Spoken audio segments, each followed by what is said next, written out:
তুর্কি ও সিরিয়াতে একটি ভয়াবহ ভূমিকম্প হয়েছে, যে ভূমিকম্পে ইতোমধ্যে ধরা হচ্ছে 20,000-এরও বেশি মানুষ ইন্তেকাল করেছেন এবং লক্ষ লক্ষ মানুষ ক্ষতিগ্রস্ত হয়েছেন।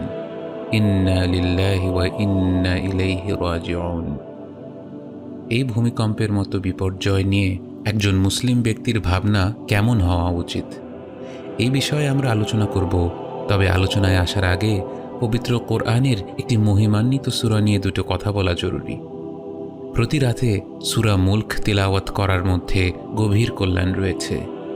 এই সূরার তাৎপর্য তিলাওয়াতকারী ব্যক্তি শুধুমাত্র আখেরাতেই উপলব্ধি করবে না, বরং এই সূরাটির মধ্যে প্রতিটি মুমিন ব্যক্তির জন্য রয়েছে গভীর চিন্তার খোরাক। সূরাটির শুরুতেই আল্লাহ তাআলা বলেন, তাবারাকাল্লাযী বিয়াদিহিল মুলকু ওয়া হুয়া আলা কুল্লি শাইইন কাদির। অতি মহান ও শ্রেষ্ঠ তিনি, যার হাতে রয়েছে সমগ্র বিশ্বজাহানের কর্তৃত্ব। তিনি সব কিছুর উপর ক্ষমতাবান। আল্লাযী খালাকাল মাউতা ওয়াল হায়াতা লিয়াবলুয়াকুম আইয়ুকুম আহসানু আমালা ওয়া হুয়াল আজিজুল গফুর। যিনি জীবন মরণ সৃষ্টি করেছেন যাতে তিনি তোমাদেরকে পরীক্ষা করতে পারেন তোমাদের মধ্যে কার কার আমল কত উত্তম, আর তিনি পরাক্রমশালী ও ক্ষমাশীল। এই আয়াতসমূহের মাধ্যমে আল্লাহ আমাদেরকে আমাদের জীবন ও মৃত্যুর উদ্দেশ্য জানিয়ে দিয়েছেন। খালাকাল মাউতা ওয়াল হায়াতা, তিনি জীবন মরণ সৃষ্টি করেছেন, লিয়াবলুয়াকুম, তোমাদের পরীক্ষা করার জন্য, আইয়ুকুম আহসানু আমালা, তোমাদের মধ্যে কার আমল কত উত্তম। আমরা এ থেকে বুঝতে পারি পৃথিবীর জীবন প্রাথমিকভাবে একটি পরীক্ষার জায়গা। আল্লাহর একটি নাম হল আল আদল, যিনি পরিপূর্ণ ন্যায় বিচার করেন। ন্যায় বিচারের ক্ষেত্রে তাঁর মতো নিখুঁত, তাঁর চেয়ে পরিপূর্ণ হওয়া সম্ভব নয়, কারণ যথাযথ ন্যায় বিচারের জন্য প্রয়োজন যথাযথ জ্ঞান এবং যথাযথ প্রজ্ঞা, এবং আল্লাহই হলেন আল আলিম, অসীম ও পরিপূর্ণ জ্ঞানের অধিকারী, এবং তিনিই হলেন আল হাকিম, অসীম ও পরিপূর্ণ প্রজ্ঞার অধিকারী। অথচ এই পৃথিবীর দিকে যদি আমরা তাকাই, আমরা দেখব এই পৃথিবীতে ন্যায় বিচার কোথায়, সমতা কোথায়।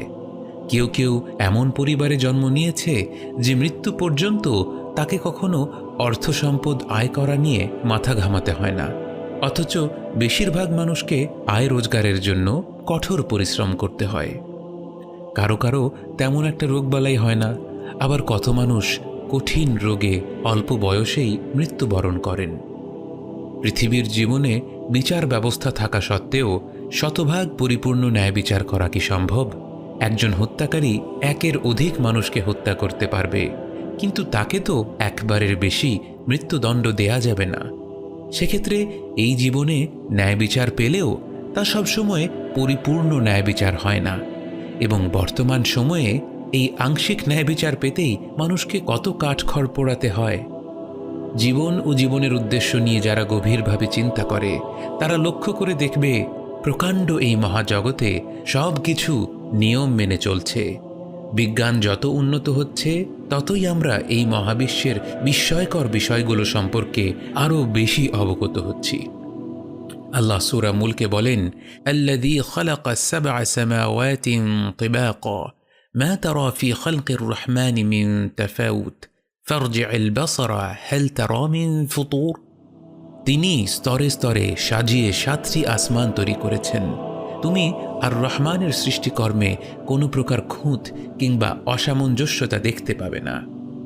যে মহাবিশ্বে গ্রহ নক্ষত্রগুলোর মতো প্রকাণ্ড সৃষ্টিগুলো তাদের নির্ধারিত গতিপথ থেকে অনুপরিমাণ বিচ্যুত হয় না, সেই মহাবিশ্বের এত নগণ্য তুচ্ছ এক ধূলিকণার ন্যায় এই পৃথিবীতে এত অনিয়ম, এত বৈষম্য, এত দুর্নীতি, এত অন্যায় অনাচার কেন?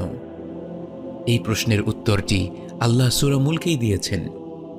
খালাকাল মাউতা ওয়াল হায়াতা লিয়াবলুয়াকুম আইয়ুকুম আহসানু আমালা। তিনি মৃত্যু এবং জীবন সৃষ্টি করেছেন তোমাদের পরীক্ষা করে দেখার জন্য তোমাদের মধ্যে আমল বা কাজের দিক থেকে সর্বোত্তম কারা। পরিপূর্ণ ন্যায় বিচার প্রতিষ্ঠা করার জন্য আল্লাহ তাআলা একটি দিন নির্ধারণ করেছেন এবং সেই দিনটি হবে দুনিয়ার জীবনের 50,000 বছরের সমান এবং সেই দিনটি হল ইয়ৌমুদ্দিন, বিচার দিবস। পৃথিবীর জীবনের প্রতিটি মুহূর্তই হল প্রশ্নপত্রের একটি প্রশ্ন। সে প্রশ্নের উত্তর কেমন হবে সেটি আমাদের উপর। সবার প্রশ্নপত্র এক নয়।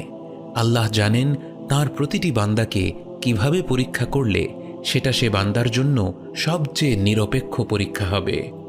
এই যে কেউ ধনী, কেউ দরিদ্র, কেউ দেখতে পায়, কেউ অন্ধ, কেউ সুস্থ, কেউ অসুস্থ, কেউ মুসলিম পরিবারে জন্মগ্রহণ করেছে, আবার কাউকে অন্য সংস্কৃতির শিক্ষা অতিক্রম করে ইসলামের ছায়াতলে প্রবেশ করতে হয়। প্রত্যেক মানুষই কিছু সুবিধা উপভোগ করে, আবার অনেক দিক থেকে সে বঞ্চিত।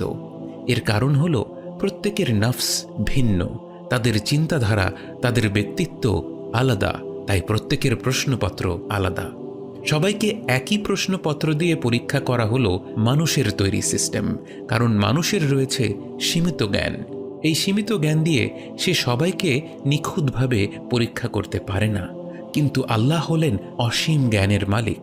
তাই তিনি জানেন তার কোন বান্দাকে কেমনভাবে পরীক্ষা করলে সেটাই সবচেয়ে উপযুক্ত পরীক্ষা হবে।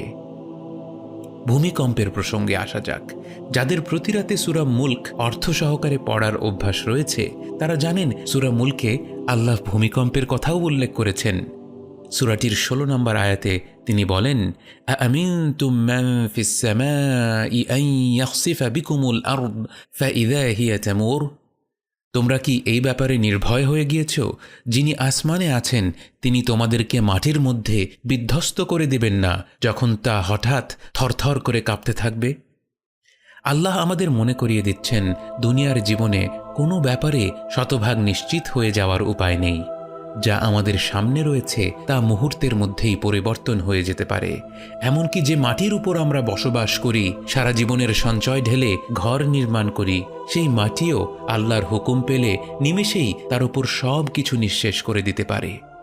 এমন বিপর্যয়ের ব্যাপারে আমাদের মনে মূলত দুটি প্রশ্ন আসতে পারে। এক, আল্লাহ এমনটা হতে দেন কেন? এবং দুই, এমনটা হলে আমাদের করণীয় কি? আল্লাহর বান্দা হিসেবে আমাদের উচিত দ্বিতীয় প্রশ্নটিতেই বেশি মনোযোগ দেয়া। তবে এ ব্যাপারে সন্দেহ নেই যে এ ধরনের ঘটনাগুলো আমাদের মনে এতটা ধাক্কা দেয় যে প্রথম প্রশ্নটির উত্তর পেলে আমাদের এই ধরনের বিপর্যয়ের প্রেক্ষাপটে সঠিক প্রতিক্রিয়া প্রদর্শনে সহায়তা করে।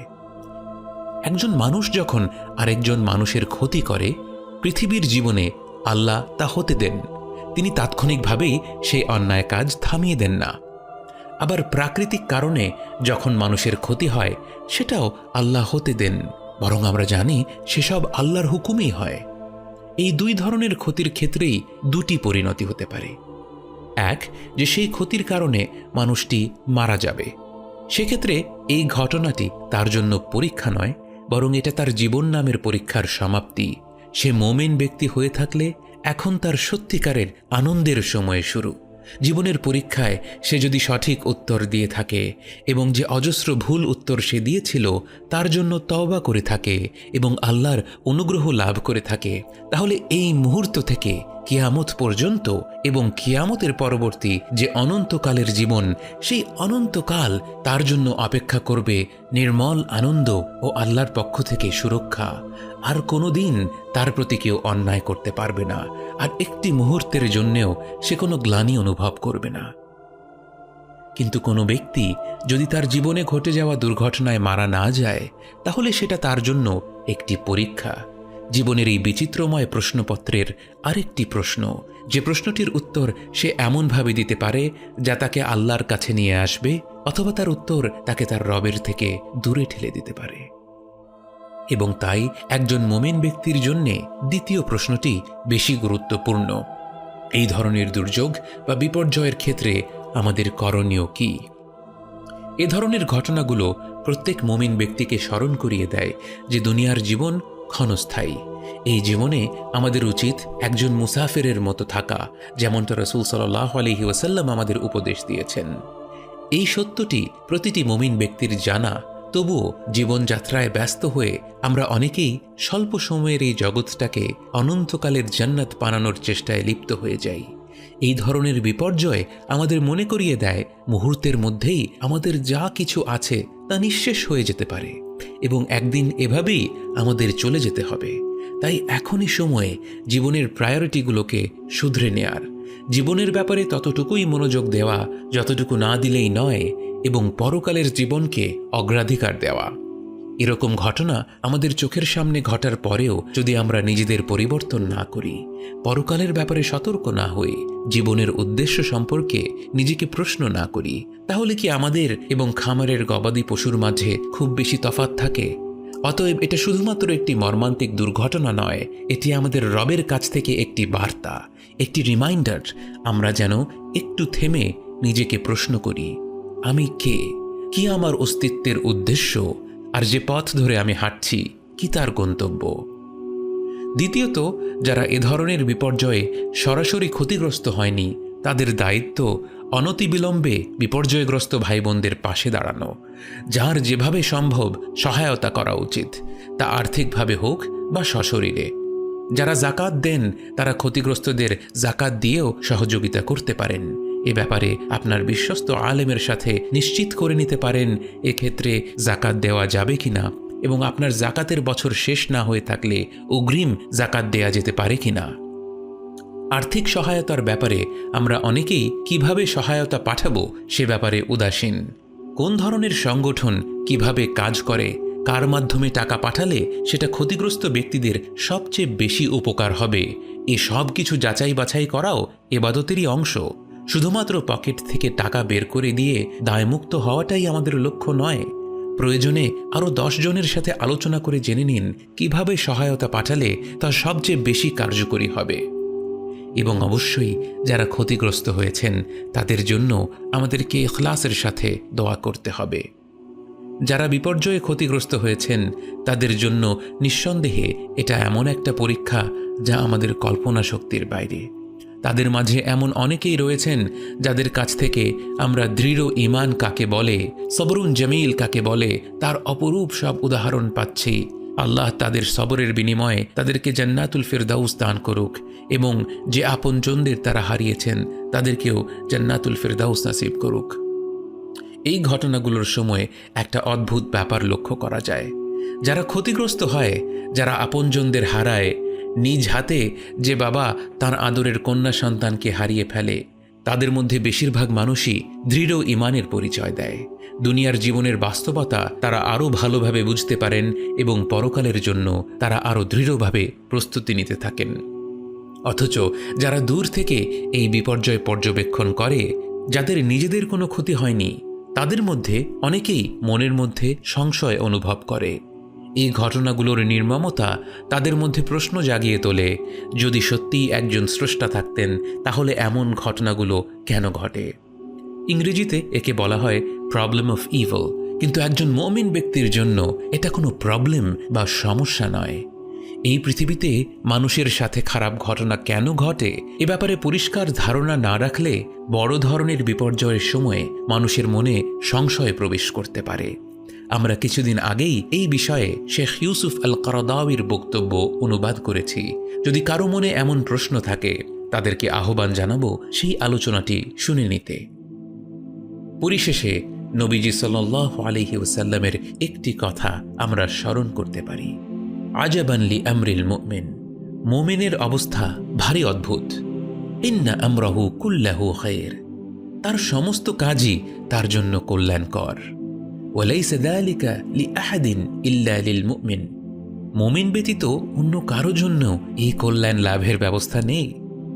ইন আসাবাতহু সাররাউ শাকারা ফাকানা খায়রান লাহ, তারা আনন্দ লাভ করলে শুকরিয়া জ্ঞাপন করে আর তা তার জন্য কল্যাণকর হয়।